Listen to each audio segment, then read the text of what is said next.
What's going on there, YouTube, and welcome back to another comic book video. This is the channel where we sit down and cover different comic book stories from different comic book companies. Today we're going to jump back over to Marvel Comics, and we are going to continue our coverage over the X-Men reading order. And we're going to pick up with Uncanny X-Men number 161, 162, and 163. Now, you should know that this is technically the beginning of the Brood Saga.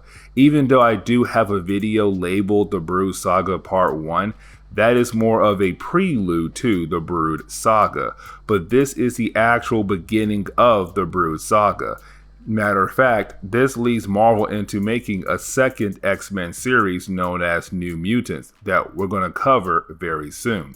But with that being said, here is the beginning of the Brood Saga. I do hope you enjoy today's comic book video. So jumping into Uncanny X-Men number 161, we actually jump over to Charles Xavier. Now, I do advise you guys to go back and watch our previous videos. Matter of fact, I'll put the link down below. But either way, Charles Xavier was trying to reach the mind of Kitty Pryde and Nightcrawler in our last video. Except when he tried that, the Brood, this alien insect race, messed with his mind, and so his mind is completely shut down. He's just laying in bed, and you have the X-Men, Starjammers, and Moira McTaggart trying to find a way to actually help Charles Xavier, but everything they do doesn't work. He just stays laying in bed. His mind is shut down. His eyes are wide open. There's nothing the X-Men can do to help him. And we see that right now, a lot of the X-Men are worried that Charles Xavier could die, especially Cyclops, because you have to remember, when Charles Xavier found Cyclops, Cyclops had no father, no mother, no brother. He was just in an orphanage. And at the same time, his powers were active. He had no idea how to control his powers. And Charles Xavier was kind of like a second father to Cyclops. And so for Cyclops, he's scared that this man, who he looks at as his father, could die. Even when Storm tries to comfort him, Cyclops is just so mad and angry that his second dad could possibly die. He goes off on Storm because what her and the X-Men did in our last video, or 2 videos ago, when they broke into the Pentagon. But he does apologize, but at the same time, I can tell that it's really bothering him. And we do jump into the mind of Charles Xavier, and we see that he is reliving a memory that happened 20 years ago in Israel, when he was called up by one of his old friends, Daniel Shamron. Now, the reason why he was called by Daniel Shamron is because Daniel has a patient known as Gabrielle Haller, who is right now in this catatonic state after her experience living through World War II. She is a Holocaust survivor. But either way, he is here to hopefully help her break out of this state of mind that she is in. But also, this is the same time Charles Xavier meets Magneto. But then we see Charles Xavier actually use his powers as a way to access the mind of Gabrielle. Now, once he has done that and he gets inside, well, that is the moment he realized that there are some kind of mental barriers around her mind to keep folks out or to keep her trapped inside her own mind. Now, Charles Xavier is able to break down that wall and go inside her mind, except when he gets in there, he has to relive all of her past moments. And of course, these past moments that she is seeing is everything she saw while fighting through the Holocaust, one of the worst moments in the world's history.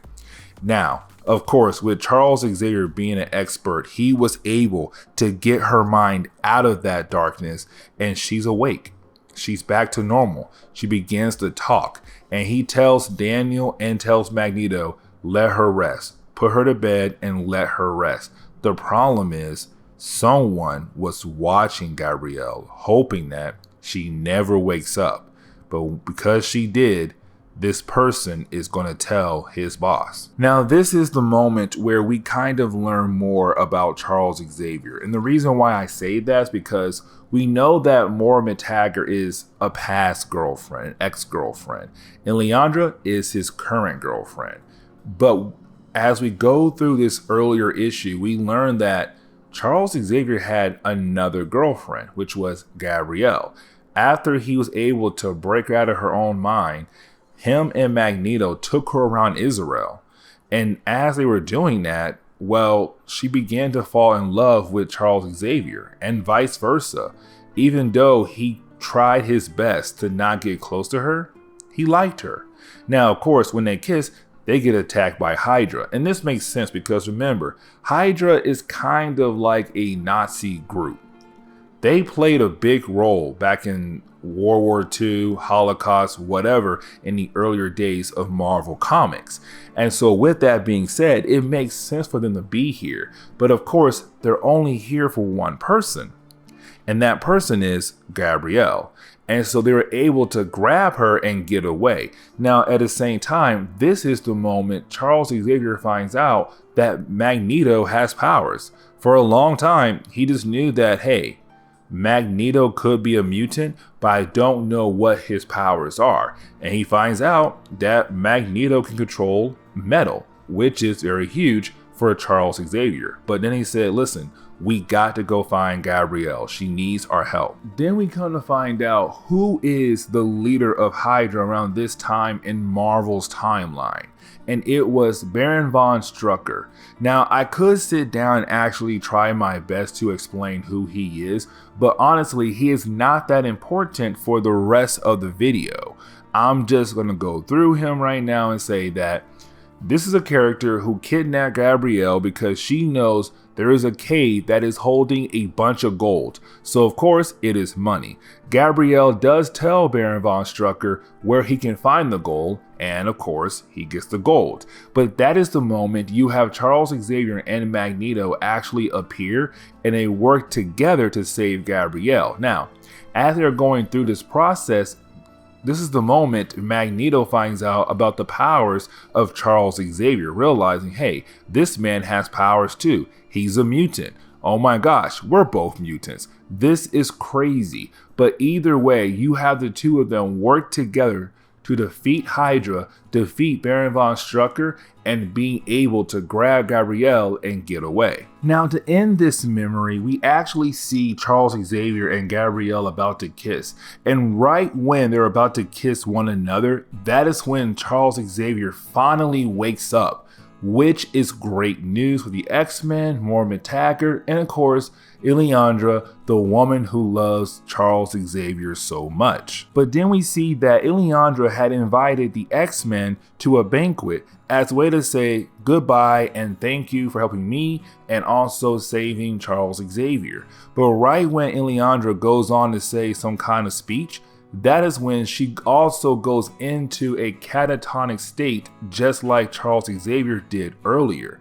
But here's the thing, as soon as the X-Men try to help her, of course, they're confronted by Deathbird, Illiandra's evil sister who wants the throne to the Shi'ar Empire, and announcing that she'll be the new queen of the Shi'ar Empire. And out of nowhere, she sets off some kind of bomb that knocks out all of the X-Men. And then her Brood allies walk in pleased because they want the X-Men as their new vessels for them to use. And that is the beginning of the Brood Saga. But then we jump over to Uncanny X-Men number 162, where we pick up randomly with Wolverine running through an alien jungle. Now, he knows that he is dying, but except he does get ambushed by a plant creature that then hits him with some kind of pollen that makes him fall into some kind of state of daydream. In this dream, we actually see Wolverine spending time with Morico. Now, Morico is an old lover that we have actually seen in the earlier part of our X-Men reading order. But either way, while they're riding around on horses, Wolverine actually notices large birds coming towards them, and he knows that means something is wrong, and so he tries to send her away, except that is when she gets blasted away by some sort of ray, and she turns into dust, which of course makes Wolverine freak out. And with that happening, of course, it makes Wolverine wake back up, come back to reality, and realize that he's being hunted by the Brood, this alien bug-like creatures. Now remember, the Brood said they're going to use the X-Men like vessels, which could mean that they could be planting eggs inside of the X-Men as a way to give birth to more members of the Brood. But either way, with Wolverine realizing what he just went through was all a dream and now he's back in reality, he begins to fight against the Brood. And this battle does last for a few panels, but after a while you do have Wolverine try to hide, except he then falls through a big hole and he crash lands in a gigantic web. So of course he's now stuck, but then he passes out. But that is the moment where Wolverine realized that this web is actually attached to a corpse of a huge gigantic monster. Now, here's the thing, we actually saw this monster in one of our earlier videos, because remember, the Brood used this alien as a way to be a spaceship or put a whole city of Broods inside of them. And so the Brood used this creature and it died, but it's still using its corpse as a way to build a whole city inside of it, which is disgusting and weird. But either way, that is the moment you have Wolverine realize that the same hunters who were hunting him earlier are coming down the web, except that leads him back into daydreaming one more time, but actually reliving what happened before Uncanny X-Men number 162, but after Uncanny X-Men number 161. Now, this is the moment where I actually sit down and try my best to explain who the Brood are, because in the earlier videos, I did not give you guys a complete breakdown because I was waiting for this moment right here. So, when it comes to the Brood, they are a bug-like alien race from the Milky Way. Here's the thing though, for the Brood to reproduce, they actually have to plant eggs inside their vessels. Like for right now, the X-Men are their vessels. Once these eggs are planted inside the vessels and those eggs actually hatch inside the vessel, that Brood, that newly hatched Brood, takes over the body of the vessel. Matter of fact, it changes the appearance of the vessel into a Brood. And so that is how the Brood continues to reproduce. Now, only the Queen can plant these eggs inside the vessels.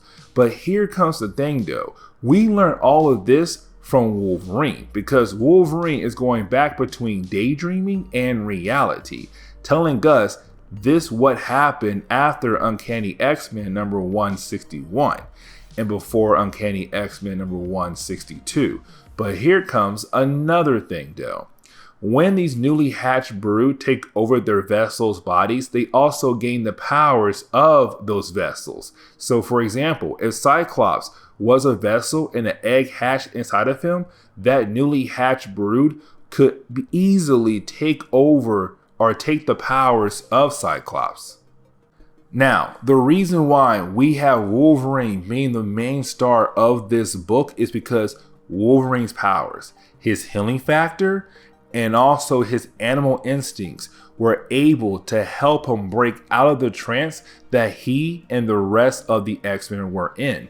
Because we learned that the X-Men were acting like everything was normal, meaning that one of the Brood members actually has powers to mind control the X-Men, to make them think that they're still having some kind of banquet with Illyandra and the rest of the Shi'ar Empire. But in reality, the Brood is there and planting eggs in each of the X-Men. So that means Wolverine, Cyclops, Storm, Nightcrawler, whoever, they all have now been infected by the Brood race.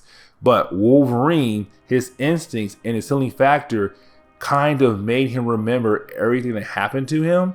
But at the same time, he realized that now there's eggs planted in each of the X-Men. And so with us going back to reality, Wolverine just killing more Brood members, that is when he realized that the egg inside of him that had been planted by the Queen Brood is dying, because Wolverine has a healing factor, and with them having a healing factor, that egg, bam, went away. Wolverine saved. So now his goal is to save the rest of the X-Men. But here comes a problem though. The X-Men, besides Wolverine, does not have a healing factor. And so Wolverine got lucky because his healing factor saved him. So how can Wolverine save the rest of the X-Men if they don't have healing factors? But when we jump over to Uncanny X-Men number 163, we actually pick up with Carol Danvers being tested on by the Brood. Now this is the moment where you have the Brood actually tell us that something is different about her, that her DNA is not human nor mutant, meaning that her DNA is very different from usual DNA from Earth. Now we know why, because she has DNA from the Kree race. But either way, the Brood does not know that yet. But you have the Brood being able to turn her into a Brood member. Her appearance changed completely into a Brood member. Now, luckily for Carol Danvers, Wolverine is here, because remember, Wolverine is the only one who has a healing factor that was able to get rid of the egg that was inside of him, which gives him the edge to go save the rest of the X-Men. And the first person he saves is Carol Danvers. Now, when he gets there, of course, he does kill some Brood members, he destroys some machines, and with that happening, Carol Danvers is back in her regular human or somewhat human form. And you have Wolverine tell her, we gotta go and save the rest of the X-Men, which of course she's like, yeah, I'm down, let's go. Let's get out of here because this is all creepy. Now back on Earth, you have Corsair telling Havoc what happened to the X-Men. Now remember, Corsair is the father to Cyclops and Havoc, meaning that Havoc is Cyclops' brother. Matter of fact, his younger brother. But you have Havoc being upset and want to go out in space to go save his brother because he actually cares for Cyclops. But you have Corsair say no, he's not going. He's going to stay here on Earth.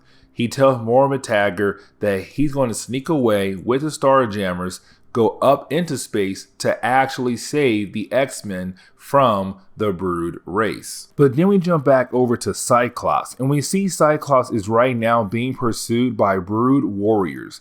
Now, when Cyclops is able to get rid of them, and when he thinks he finds the rest of the X-Men, he realizes that the people he see in front of him are not the X-Men. It's more Brood people, that someone is messing with his mind. But thanks to him having training from Charles Xavier how to block out psychic powers, he was able to think straight once again and realize that he's being hunted by the Brood. And so he gets rid of them. Now, you do have Cyclops being able to find Storm. But when he finds Storm, well, Storm is just meditating. She's in her own world at the moment. And so once you have Cyclops go over to see she is okay, she's crying. But she has no idea why she is crying. But to her, she knows one thing, that she's at war with herself. And she's wondering what is going on. And you have Wolverine and Carol Danvers being able to find them and say, let's go, we gotta leave. Let's get out of here now. Now you have Storm, Wolverine, Cyclops, and Carol being able to find Kitty Pryde, Colossus, and Nightcrawler. Now those last three X-Men have not broken out of their illusions yet. But either way, you have Wolverine, Cyclops, Colossus, and Carol go out and keep looking for Illyana because she was also kidnapped as well, while Nightcrawler, Kitty Pryde, and Storm try to steal a ship to get away from the Brood. But here comes the big problem though. While following the A-Team, which was again Cyclops, Colossus, Carol Danvers, and Wolverine and Cyclops continue to argue because Wolverine wants to kill the Brood race. Cyclops does not want to kill because the one big rule the X-Men have, X-Men don't kill. But for Wolverine, he's like, listen dude, This is war, and they are very dangerous. If we don't kill them now, they can come back and harm us later on and cause more problems. Now, you do have Carol Danvers being able to find Illyana, which is great. But then when Cyclops turn around, Wolverine is still going after the Queen, because the Queen's the one who basically plants the eggs inside of vessels. You get rid of her, no more Brood. And so that is what Wolverine is trying to do. And matter of fact, Wolverine is able to find the Queen, and Wolverine does not take long before he actually kills the Queen. He kills her, bam, just like that. The Queen is dead. But after he kills her, Storm, Nightcrawler, and Kitty Pryde were able to get a ship, teleport the X-Men on the ground into the ship so they can all leave. Except once they're flying away from the Brood race, they realize their ship is about to be under fire. And so that is where we are going to stop today's comic book video. So please hit that like button down below and subscribe. Also, if you have any suggestions on books I should read, well, please let me know in the comments below, because you never know, your suggestion could be a future video down the road. But I do hope you enjoyed today's comic book video.